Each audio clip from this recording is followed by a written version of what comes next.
गरीब को डराने के लिए पैसा खाओगे ना, इसी तर्ज पे मैंने आपका दर्द बांटा है, मैंने आपके लिए हिम्मत की है। आपको भी बता रहा हूं, दूसरे का दर्द बांटना सीखो, तुम्हारा मेरा रब बांटेगा।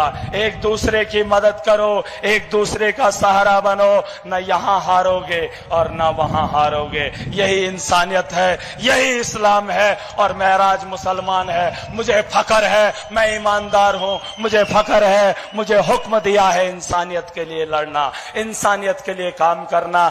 बगल में अगर कोई हिंदू हो, कोई गैर हो, पहले उसका ख्याल करना, उसके बाद दूसरे का सोचना। ये मेरा इस्लाम है।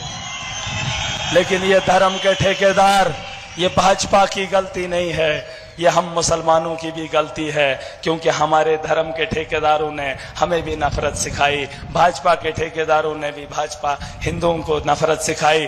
भाजपा हिंदू नहीं है, भाजपा हिंदू नहीं है, भाजपा धर्म नहीं है। धर्म अलग है। सियासत के मैदान में आए हो, इस मुल्क की बेहतरी करो। पंडित और मौलवियों का काम आवाम खुद देखेगी। काम करेगा जो इंसानियत के लिए करेगा, वही धर्म है। मैं मुसलमान हूं, लेकिन बगल में बैठा हिंदू है, और इसके बगल में भी हिंदू है, बगल में सिख है, और बीच में बैठा मुसलमान है। यह है मेरा मुल्क, यह है मेरे मुल्क की खूबसूरती। तुम टीका लगा कर आओगे, खुद को हिंदुओं का रक्षक मानोगे। अरे मैंने हिंदुओं के घर उजड़ते हुए देखे हैं, यहाँ उनके बच्चों को तालीम से महरूम इन्होंने रखा है, उनके नौजवानों को नशे की लत लगाने के लिए इन्होंने मजबूर किया। उन्होंने रोजगार ही नहीं दिया 10 साल। एलजी इनका था, मोदी इनका था, क्या रोजगार पैदा नहीं किया जा सकता? आज कहते थे जम्मू कश्मीर में सरकार बनाएंगे, अरे एलजी तुम्हारा था, उसको जो बोलते कर देता, करता नहीं करता। ये जम्मू कश्मीर के नौजवानों को आतंकवाद में देखना चाहते हैं, ताकि उस आतंकवाद पे ही अपनी राजनीति इस देश के अंदर करते रहें। लेकिन महराज नौजवानों को इस दुनिया की बेहतरी की ओर लेगा, डेवलपमेंट की ओर लेगा। हमारे कंधों पे इस मुल्क की जिम्मेदारी है, हमारे कंधों पे इस मुल्क की जिम्मेदारी है। हम इनकी उस सोच को यहां पर दफन करने आए हैं। ठीक से, ठीक से बता दो जम्मू कश्मीर की आवाम को कि इनकलाब पहाड़ों से शुरू हुआ था, अब मैदानी इलाकों में उसकी तैयारियां कर लो। बाढ़ आने वाली है, बांध मत लगाना, ये इतना सैलाब है कि अपना रास्ता खुद बनाएगा। बता दो इन लोगों को।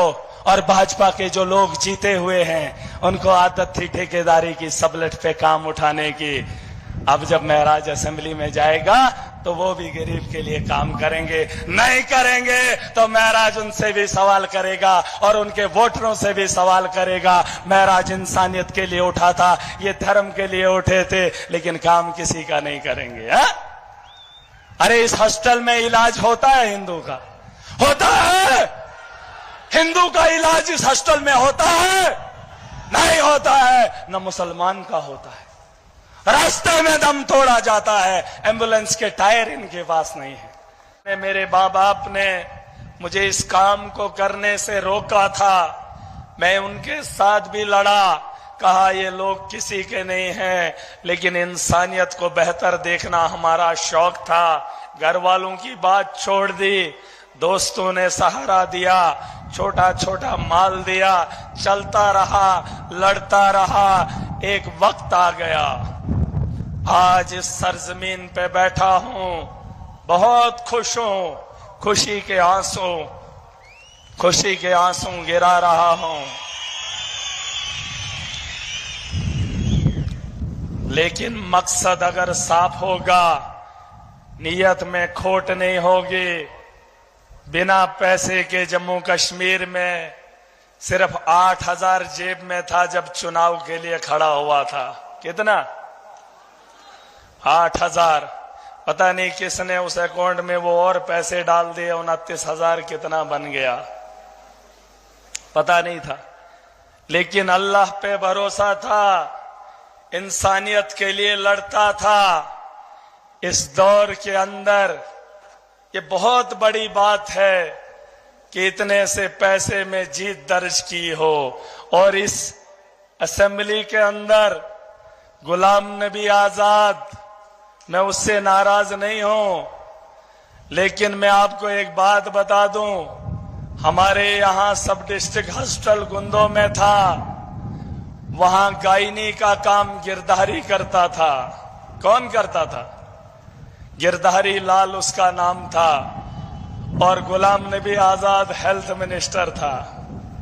मैंने तब उससे सवाल किया कि हेल्थ मिनिस्टर है, कम से कम हमारी माएं बहनें इज्जत का तो काम करें, किसी गायनी को भेज दे। लेकिन तब से लेकर अब तक वहां पर गायनी नहीं है। बिल्डिंग आजाद साहब ने बना ली, लेकिन हमारी मां बहन की इज्जत का ख्याल कोई नहीं कर रहा है। मैं नाराज था उससे, मैं लड़ा उससे आपके लिए, लेकिन और आज इस कॉन्स्टिट्यूएंसी में आया, उसने कहा मैं बीमार हूं, मैं कैंपेन नहीं करूंगा। अपने लोगों ने छोड़ दिया, पार्टी से अलग हो गए। मेरे रब ने उसे रुसवा करना था, क्योंकि उसने मजलूमों के साथ इंसाफ नहीं किया था एक ओहदे पे रह के।